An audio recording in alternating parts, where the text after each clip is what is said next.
Hi, I'm Lorien, and this is the Knitting and YouTube channel. Today is Thursday, June 27, and I don't have to work over the summer, so I'm coming back to you a little sooner with another video. This is episode 10, and I've had a lot of knitting time.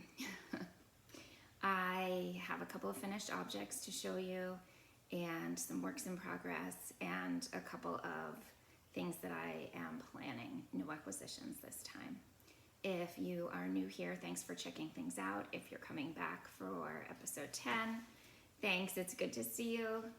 And if we're not connected on Ravelry or Instagram or here, please subscribe. And on the other channels, feel free to connect. You can find me as Yarn Love Turtle on all three. I started this channel as a way to connect with friends near and far, and I am fairly active on the other channels also, but this is just a little better for a longer chat. All right, let's get into it because I'm actually a little warm in what I'm wearing, but it is one of my finishes. This is the Lorien sweater. It is a pattern by Elenor Mortensen, and it is spelled exactly the same way that I spell my name. So when it came out, I just said, I have got to knit this. It is actually designed as a long sleeve sweater, but I knit it as short sleeves. And it has this color work on the bottom. It has this cute faux cable ribbing on the collar and on the yoke on the waist. And I also put it on the sleeves here. So I decided my sweater was going to be done with short sleeves rather than long sleeves. I had other things to move on to. I wasn't sure that I had enough of this green yarn. So this beautiful yarn is from Haynes house. It's called Just Leave Me Alone, and it's in their Bare Feet sock, which is a 75-25 fingering weight yarn. This is paired with a mint green color. It may look white. It is a very, very pale green. The color is called Pillow Mint. It is by StressKnits, and it's on the Favorite base, which is an 80-20. I did notice a difference. Usually I use both of those types of bases interchangeably. I definitely felt that the 80-20 was a little bit thicker, but it didn't make a difference. This blocked out, I think, beautifully. It got a lot of drape in the body. Other than shortening the sleeves, I knit the body a bit longer than the pattern called for, and then of course it blocked out. So it goes well below my hip. I'm really happy with it. This is my second take on this sweater. The first time I wasn't happy with my color pairing. You can see it a couple of videos back where I did show it as a work in progress, and I probably also talked at some point about scrapping it and having the stamina to do so, not just to unwind it, but I was pretty far. It was probably about here. I had started this inverted version of the pattern, and I just did not feel like the color definition was strong enough for what I was looking for. I wouldn't call this a beginner pattern because of the color work chart, but I don't think it's a very difficult pattern to follow. I have knit other patterns by this designer, and I really enjoyed it. I would knit others. So let's move on to my next finish. Now I consider something finished more or less when the knitting is done. However, on this one, the knitting was done and it was quite far from finished. So this sweater is I call it a freestyle. I didn't follow a pattern, or but I referred to a few different patterns. So this is knit in Noro yarns in the Ito base, which comes in an oversized ball, a 200-gram ball, and that's 400 meters. It is an Aran weight yarn, and I knitted up on a size 8 needle. I just referred to other patterns that were in my library that were an Aran weight and knit on the same size needle, and then I just started increasing. I knew I wanted a color work like a yoke sweater. story behind this sweater is I saw this yarn in this colorway in a D-stash, and somebody else got it first, and I decided I wanted it. I looked all over the internet, found it in Canada, found some in Germany. I also found some up the coast in Connecticut where I live at a shop called the Nitty Gritty Yarn Store, I think is what it is, in Niantic, Connecticut. And there were 2 balls, and I thought, I think I can get a sweater out of that for me. And so I ordered it. I asked her to hold it. My friend Debbie and I did a drive about an hour, a little over an hour, one day to visit, and brought them home and just started knitting. I wasn't sure what I was going to do when I got to the sleeves. So when you knit with a self-striping yarn, once you stop knitting the body and get to the sleeves, which are a smaller circumference, a shorter circumference, smaller diameter also, but smaller circumference, the reality is you could have thicker stripes, or you probably would, because you don't have, you have a smaller amount of, fewer stitches to spread the yarn out over. And around the time I was talking about this, I hadn't quite gotten to that point yet, but I was talking about on Instagram, and a friend of mine, Laura from the Knitting Posse, hey Laura, mentioned that Heidi Kermeyer experienced the same challenge in a sweater she was working on. Heidi Kermeyer is a brilliant designer of other patterns, and she came up with a method, and I should check that out. So I did, and it was definitely, it was a challenge, but it was something I was up for trying. So I often knit my sleeves 2 at a time, top down, bottom up, or cuff up. I think I get a more balanced sleeve. I know I'm putting my increases and decreases in similar places. I like to get them over with at the same time. So this, usually when I do that, I'm gonna sort of give you a visual. It's kind of like knitting I have a separate ball, 2 separate balls rather, and they just sort of knit up in tubes side by side, just like 2 at a time. You know, my body's getting in the way here, the body. Just like 2 at a time socks. Well, in this approach, you knit the sleeves together in a single tube, and you put a steek panel in between the edges. It's as if you knit the sleeves flat, and you put a steek panel in between each of them and created one large tube. So there's nothing I could show you visually, but Heidi has a diagram in her Instagram video. There's no voiceover instructions, but it was enough for me to go on. So the way that it works is you pick up half of your underarm stitches, knit across your sleeve stitches that are probably on hold, and then knit the second half of the underarm stitches for one whole sleeve. Then you add your steek panel, 5, 7 stitches. I think I did 5 here because I wanted most of the yarn to go into the sweater itself. Then you do the same setup, repeat for the second side. Pick up half of the underarm stitches, knit across your sleeve stitches, pick up the second half of the underarm stitches, add a steek panel.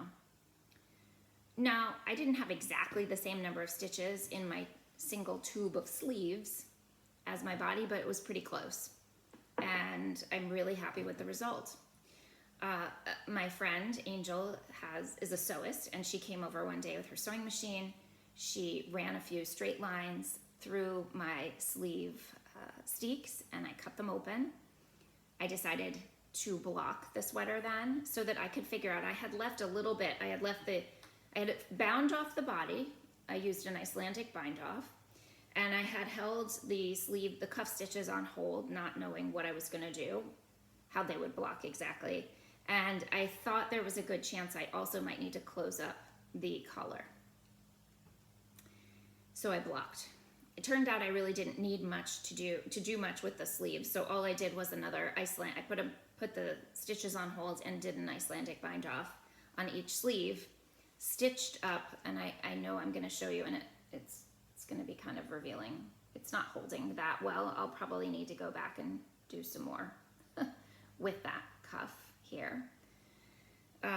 But seamed those and the underarm stitches. And then I picked up the collar. You can see, you may be able to see, I have two yarn ends here because this was my original collar and I needed to close it up a bit. I think I closed it to 60 stitches. I'm really, really happy with how this turned out. That said, I'm not gonna wear it for a few months because it's too warm. I do have another sweater's quantity of that same Ito yarns, and I think it's going to become a cardigan sometime this fall. Okay, moving on. I have a few, well, let me go with the whip that's the work in progress that's been in progress, but is making progress. So I have also been, along with this sweater, I have been working on the, let's see, here we go, the Milton Cardigan, or just Milton, which is a cardigan by Locatelli. And I've started this sleeve. The body is finished. And it has a shawl collar that is part of the design. So you need to do the sleeves, you need to pick up the stitches around and then start filling in the sleeve cap. I am now on the part where it's just straight stockinette in the round, and the pattern is 4 rounds of this gorgeous, I'm using La Bien-Aimée, which it was designed in this Merino sport, and I'm using La Bien-Aimée Little Kumo, which is a Surrey base. It was designed in La Bien-Aimée mohair. So here are the tags, La Bien-Aimée. Oh, and this, sorry, I called it Merino Sport. It's Sport Nouveau, which means new in French. And Little Kumo. There we go. I did have to order a rescue skein of this. Sorry, I did not have enough of it. I finished the body and I still needed, before I could finish the body, I needed this second skein, which is fine because I'm going to use it quite a lot. I need it for both, pretty much both sleeves. As everything Hohi, I think it's a very elegant and simple design. I know I'm going to get a lot of wear out of this. What else can I tell you? Oh, well, I'm using my short circumference circular needles now. However, I was working it using my pink, my blush Licca needle tips, a colored cord, and that made it a lot easier to see the stitches when I needed to like do a pickup or something like that. I think that's it. I think I think I find her designs very elegant, not usually super, I don't want to say challenging, but I just think they're well written. I do think this is like an advanced beginner pattern, maybe even a beginner pattern with help. I don't find this, it really is pretty much knits and pearls.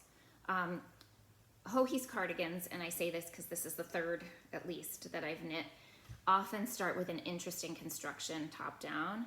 This is this interesting kind of, it's black, it's hard to see.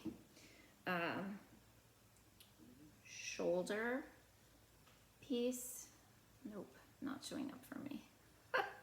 Anyway, these, what you can see is on the second sleeve where I haven't started, I have some stitches still on hold. It's this little strip here that actually attached to the sleeve. That threw me for a bit because I couldn't figure out what was happening with them, because you put them on hold and you don't really see them for a bit. I am really trying to get that one to the finish line. I've had it on the needles for some time. Granted, stopping, restarting this slowed that down, but it's actually something that I don't know, Surrey. In humidity, I don't like anything fuzzy, but I do think this could be a light enough weight sweater that it could be a summer sweater too. Okay, I have cast on 2 additional projects still. We'll start with this one, which I just started yesterday actually. And it's a hat. It's a 2x2 rib hat. This will be folded. This is the brim.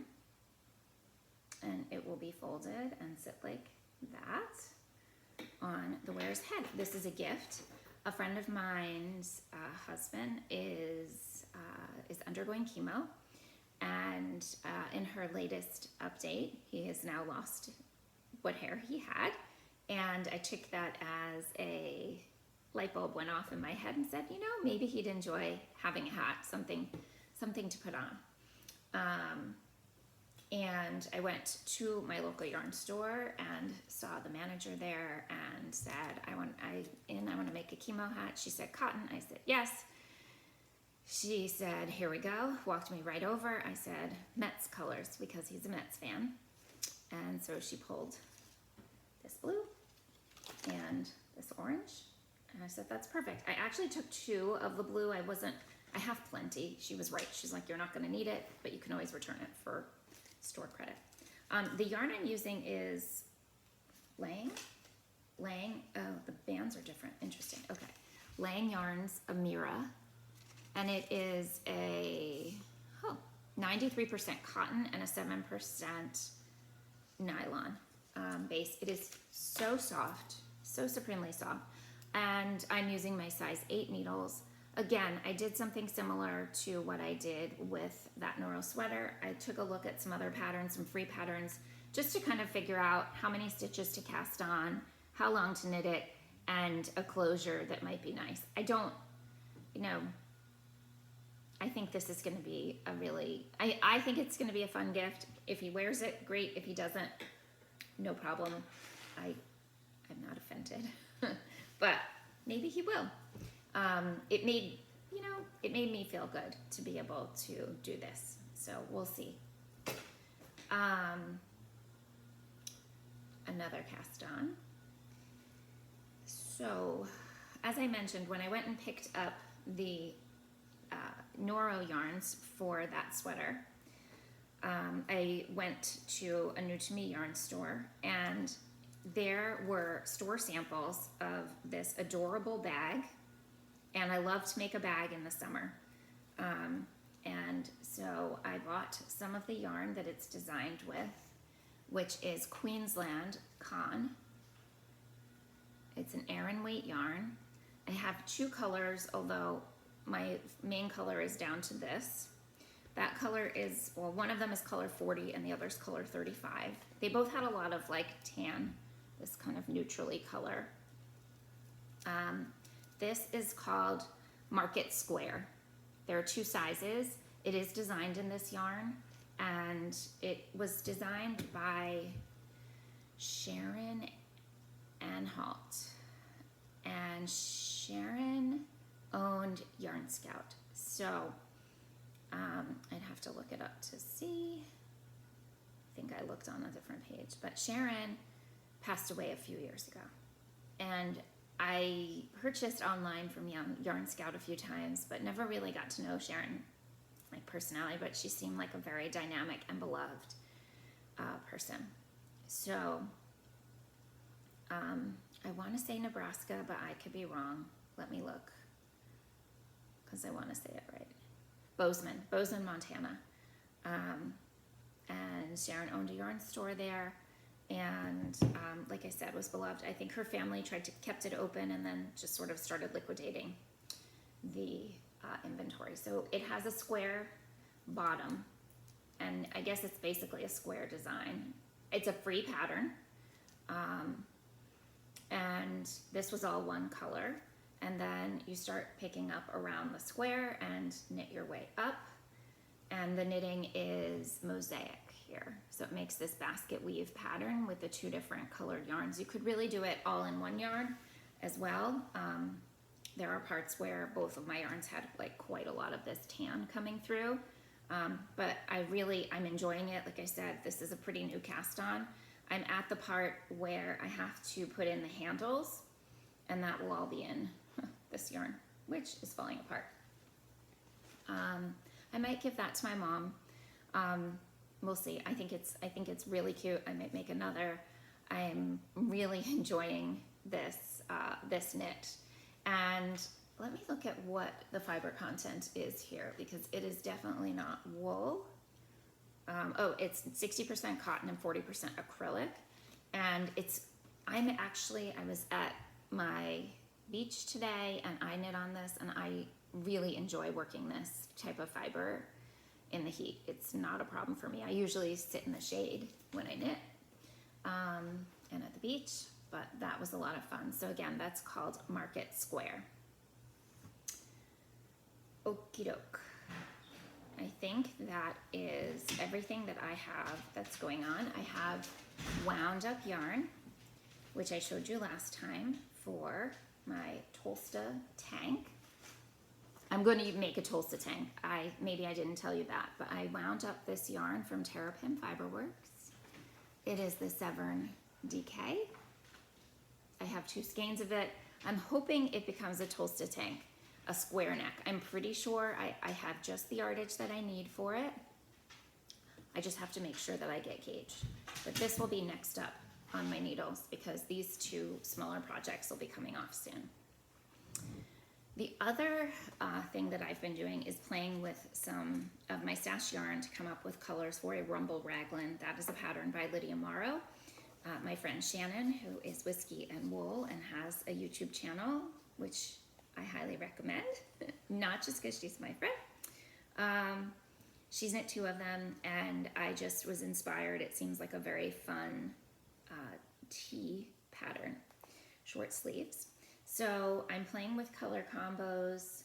This could be one combo here. This could be a combo also. I'm very much liking the idea of this. I don't think I would do that. I think that's too warm, but I do like these 3 together. So I have the gold with the greens, and this is kind of these are all one-off skeins really, or misfits or something like that I got for the most part. Or I have a different combination, which is this blue and pink, and then a different neutral, a little bit, the neutrals, this one has a little more of a blue tone. So I've been taking polls of my local friends asking what do you think? And then the other project that I've been working on, and I have a short Instagram video on, is a Ferdaganser by Anna and Heidi Pickles. I was very inspired by Laurel of Knit All the Things podcast, and she's Knit All the Things on Instagram. It's a fingering weight long sleeve sweater though, and a lot of color work. She used a ton of colors, and I was inspired to do something like that. So I have taken out all of my minis and have just been looking at them in color groupings as I try to plan how this sweater might go. I don't think I'll use every color grouping that I have. I think I won't be happy with how they look.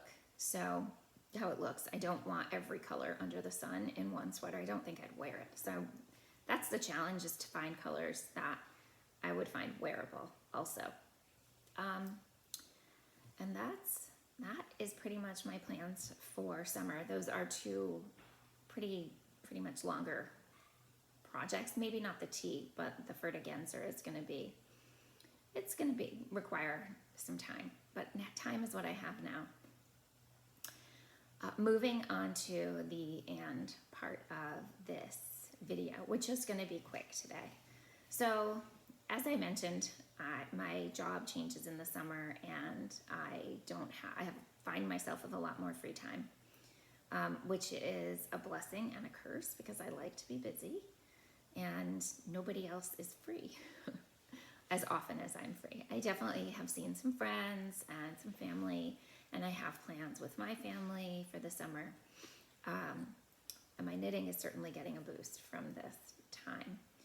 So one of the things I have done last year and this year is, the town I live in is not on the coast. It is 1 town away, and I splurge on a beach pass, an out-of-town beach pass. And lately I've been bringing my knitting, as I mentioned, and it's been really lovely. I've probably gone 2 or 3 days each week so far since it's the early start of my summer break. So tell me, I guess, you know, the thing I'm curious about is, do you like to knit at the beach or other locations, at the pool, in the sun, out of the sun? I tend to find that I like to be in the shade, but being at the beach is fine. So far, any of my yarns, I don't think I could have knit something like as heavy and like woolly, like something Aran. This is Aran, but it's cotton. So that was fine to be working on, and I was in the shade. But how do you feel about knitting in warm weather? I tend not to even work on heavier projects, even in the air condition. But some people find it no problem whatsoever. I try to save my fingering weight sweaters, tees, tanks or my plant-based fiber yarns for those projects for the warmer months. But let me know. I think it's kind of a personal choice. Yeah. All right, that's going to do it for today. It's a little shorter, but I'm coming back sooner, and hopefully I'll be back again with some things to show you soon. Take care.